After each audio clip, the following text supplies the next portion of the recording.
Starlink boosts hurricane resilience in Caribbean.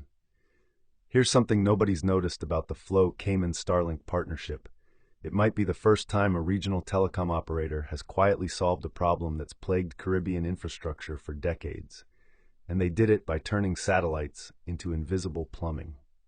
Flow-Cayman, the telecommunications arm of Liberty Latin America operating in the Cayman Islands, just announced they're integrating Starlink satellite terminals as automatic backup connections for their mobile tower infrastructure.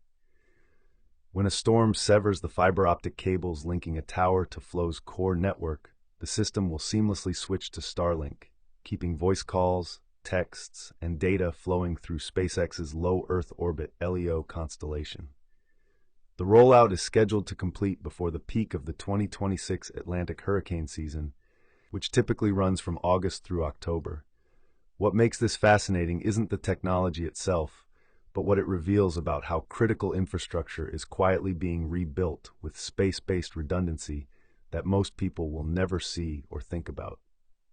To understand why this matters, you need to grasp how Starlink actually works, both at a high level for everyday users and at a technical level for engineers. At the layman's level, think of Starlink like this. Imagine thousands of floating cell towers in space, each one passing your internet signal to the next like a relay race, until it reaches a ground station that plugs into the regular internet.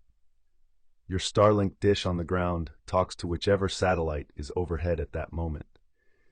When that satellite flies past the horizon, your dish automatically switches to the next satellite coming into view. Because these satellites are much closer to Earth than traditional satellites, roughly 340 to 614 kilometers up versus 35,786 kilometers for old-school satellite TV, the signal doesn't have to travel as far, so your internet feels faster and websites load without that annoying lag. It's like the difference between shouting to someone across a football field versus across an entire city. The closer distance means faster response times. Now here's the technical deep dive for the engineers. SpaceX has launched over 6,000 satellites into low Earth orbit LEO, distributed across multiple orbital shells at inclinations of 53, 70, and 97.6 degrees to maximize global coverage, including polar regions. Each Starlink satellite, particularly the V2 mini variants launched since 2023, masses approximately 800 kilograms, with a solar array generating around 10 kilowatts of power. The satellites use phased array antennas with thousands of individual radiating elements that can electronically steer beams without mechanical gimbals, enabling simultaneous connections to multiple user terminals and gateway ground stations. The user terminal, the consumer dish, contains a similar phased array antenna with roughly 1,280 elements for first-gen hardware, using electronic beam steering to track satellites as they move across the sky at approximately 7.5 kilometers per second, relative to a ground observer. The network operates primarily in Ku-band, 12 to 18 gigahertz or gigahertz for user uplinks and downlinks, with K-band, 26.5 to 40 gigahertz for gateway connections and some user traffic. Each satellite has 4 optical inter-satellite links, laser links operating at approximately 100 gigabits per second, or Gbps, that create a mesh network in orbit, allowing data to route between satellites without touching the ground until it reaches a gateway station near the destination. This reduces latency compared to terrestrial fiber for very long distances, say Sydney to London, because light travels faster through vacuum than through glass fiber, and the orbital path can be more direct than undersea cables that must route around continents. However, for most regional connections, terrestrial fiber is still faster due to the up and down signal propagation time. The satellites employ ion-krypton thrusters, Hall effect thrusters, or HETs, for orbital maintenance and collision avoidance, with each satellite capable of approximately 500 meters per second of delta-V over its 5-year operational lifetime. SpaceX's autonomous collision avoidance system tracks orbital debris and other satellites using U.S. Space Command data, executing avoidance maneuvers days in advance when conjunction probabilities exceed safety thresholds. At end of life, satellites perform controlled deorbit burns, re-entering over unpopulated ocean areas where they burn up completely due to their aluminum construction and relatively low orbital altitude. From a network architecture perspective, Starlink uses a custom protocol stack built on top of Internet Protocol, IP. The physical layer, Layer 1 in the OSI model, or Open Systems Interconnection model, uses advanced modulation schemes including adaptive coding and modulation, ACM, that adjusts signal encoding based on weather conditions and link quality. Layer 2, Data Link Layer, implements SpaceX's proprietary Medium Access Control, MAC, protocol optimized for the highly dynamic satellite-to-user terminal links with Doppler shifts up to plus 50 kHz depending on satellite path geometry. The system uses time division multiple access, TDMA, and frequency division multiple access, FDMA, to allocate bandwidth among users, with aggressive frequency reuse across non-interfering beams, spot beams, each covering roughly 15 to 20 kilometers in diameter on the ground. User terminals connect to the network using carrier-grade network address translation, CGNAT, or carrier-grade NAT, which is why Starlink residential users don't get public IPv4 addresses by default. Business and enterprise customers can purchase static IPs and bypass CGNAT for approximately $50 per month extra. Latency performance is highly dependent on network load and routing. Unloaded one-way latency satellite to ground is typically 10 to 15 milliseconds, but round-trip latency to internet destinations ranges from 25 to 60 milliseconds, depending on whether the traffic routes through multiple satellite hops versus immediately downlinking to a nearby gateway.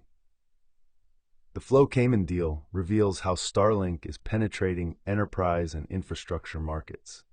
Flow isn't just buying consumer terminals for emergency backup. They're integrating Starlink into mission-critical network architecture, which means SpaceX likely provided custom service-level agreements, SLAs, guaranteed uptime commitments, and possibly dedicated bandwidth allocation or priority quality of service, QoS markings. This is the Starlink Business or Starlink Maritime tier at scale. The company offers several service tiers: residential, up to 220 Mbps download, 25 Mbps upload, $120 per month in the US. Business, up to 350 Mbps download, priority support, $250 to $500 per month. Maritime, connectivity for ships at sea, $5,000 per month for 5 terabyte data. And aviation, coming fully online in 2026 for commercial aircraft. Flow is almost certainly on a custom enterprise plan with contractual guarantees that consumer users don't get. The monthly cost per tower could run into thousands of dollars, but that's a rounding error compared to the revenue lost when a tower goes dark during a hurricane and customers churn to competitors. The Cayman Islands sit directly in Hurricane Alley, the warm Atlantic corridor, where tropical storms intensify into major hurricanes before slamming into the Caribbean and Gulf Coast. Hurricane Ivan in 2004 caused $3 billion in damage to the Cayman Islands, roughly 183% of GDP, or gross domestic product at the time, destroying most of the telecom infrastructure. Hurricane Paloma in 2008 and Hurricane Nate in 2017 both caused significant outages. Flow's parent company, Liberty Latin America, operates networks across 20 countries in Latin America and the Caribbean, many in hurricane-prone zones. If the Cayman pilot succeeds, expect rollout in Jamaica, Barbados, Trinidad and Tobago, and other Liberty markets where storms regularly sever undersea cables and topple towers.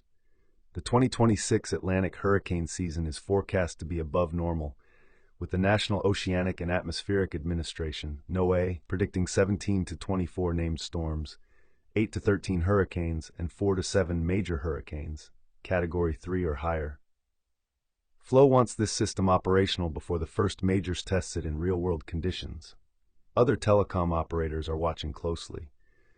T-Mobile US announced a partnership with Starlink in August 2022 to provide satellite-to-cell service using SpaceX's second-generation satellites equipped with larger antennas. That service, which launched limited beta testing in 2024, lets ordinary smartphones connect directly to satellites for texting when outside cellular coverage, no special hardware required. Rogers Communications in Canada and Optus in Australia have similar deals in the works. But Flow's approach is different. They're using Starlink as backhaul for existing cell towers, not for direct-to-device connectivity. This is invisible to the end user. Your phone still connects to Flow's 4G, fourth-generation mobile network, or 5G, fifth-generation, tower the same way it always does. The tower just has two uplinks now, the primary fiber connection and the Starlink backup.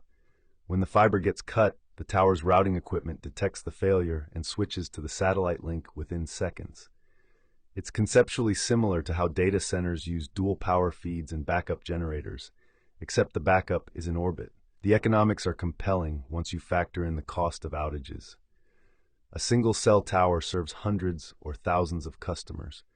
If that tower goes offline for 3 days after a hurricane, the operator loses service revenue, pays out service credits, and risks permanent customer defections. Flow's retail internet plans in Cayman range from $59 to $149 per month. Mobile plans run $25 to $80 per month. If a tower serving 500 customers goes dark for 72 hours, that's potentially $10,000 in lost revenue and service credits, plus intangible damage to the brand. A Starlink business terminal costs $2,500 up front, plus $250 to $500 per month. Even if Flow pays double that for guaranteed priority access, the break-even on a single multi-day outage is favorable. And the reputational value of being the only carrier with service after a Category 5 hurricane? That's worth millions in customer acquisition and retention.